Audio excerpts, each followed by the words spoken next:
নমস্কাৰ এটি বিশেষ বাতৰিলৈ নিউজ নাওৰ ষ্টুডিঅ'ত মই মুকেবুল হুছেইন। কুঁহিপাতৰ উদ্যোগত ৭৬তম গণতন্ত্ৰ দিৱস উদযাপন কৰা হয় পুলিবৰৰ ভাটেমৰা গাঁৱত। নিউজ নাওৰ এক বিশেষ প্ৰতিবেদন। কুঁহিপাতৰ উদ্যোগত ৭৬তম গণৰাজ্য দিৱস পালন যোৰহাটৰ পুলিবৰ ভাটেমৰা গাঁৱত। উল্লেখযোগ্য যে ১৯৯৭ চনতে স্থাপিত হোৱা সামাজিক সাংস্কৃতিক অনুষ্ঠান কুঁহিপাত আৰু ৰাজ্যৰ উদ্যোগত পালন হোৱা গণতন্ত্ৰ দিৱসত মুখ্য অতিথি হিচাপে পতাকা উত্তোলন কৰে ডক্টৰ সমীৰ ৰয়ে। ৰয়ে তেওঁৰ বক্তব্যত সকলোকে নিজ জন্মদিন বিশেষ দিনত নিজ বাসস্থানৰ লগতে ৰাজহুৱা ঠাই, শিক্ষানুষ্ঠান, মন্দিৰ, নামঘৰ আদিত জৈৱ বৈশিষ্ট্য সম্পন্ন গছপুলিৰ লগতে জাতীয় ফুল, কপৌ ফুল আদি ৰোপণ কৰিবলৈ আহ্বান জনাই নিজ ঘৰ আৰু গাঁৱৰ পৰাই নিজ সংস্কৃতিৰ পৰম্পৰাৰ লগতে অসমীয়া ছবিৰো সজাগতা কৰিবলৈ আহ্বান জনায়।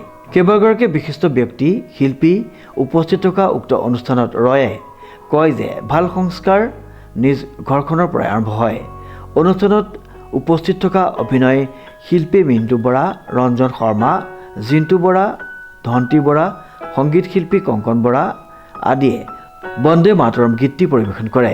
অনুষ্ঠানৰ শেষত প্ৰকৃতিপ্ৰেমী ডক্টৰ সমীৰ ৰয়ে অৰ্কিড ৰোপণ কৰে।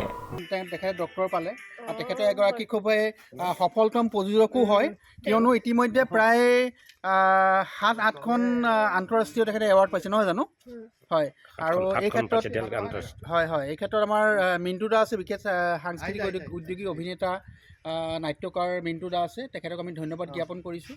আৰু ধন্তীও আছে, ধন্তীও ৱাইড এংগলত বিশেষভাৱে অভিনয় কৰিছে আৰু আমাৰ মিণ্টু দাও কৰিছে। ইতিমধ্যে দেশে বিদেশে ইতিমধ্যে কেইবাটাও ৰাষ্ট্ৰীয় আন্তঃৰাষ্ট্ৰীয় খিতাপেৰে তেখেতে বিভূষিত হৈছে আমাৰ ৱাইড এংগল ছবিখন। তাৰ বাবেও আমি শুভকামনা আৰু শুভেচ্ছা জ্ঞাপন কৰিছোঁ। আমি আশা কৰিছোঁ যে দ্বিতীয়খন ছবি যাতে আমাৰ বিশ্ববাসীৰ আৰু বিশ্ব দৰবাৰত উজ্জ্বলিব পাৰে, এই ক্ষেত্ৰত আমি দেৱজ্যোতি বৰালে আমি শুভকামনা জ্ঞাপন কৰোঁ। সমীৰ ৰয়ৰ ৰিপৰ্ট, নিউজ নাও।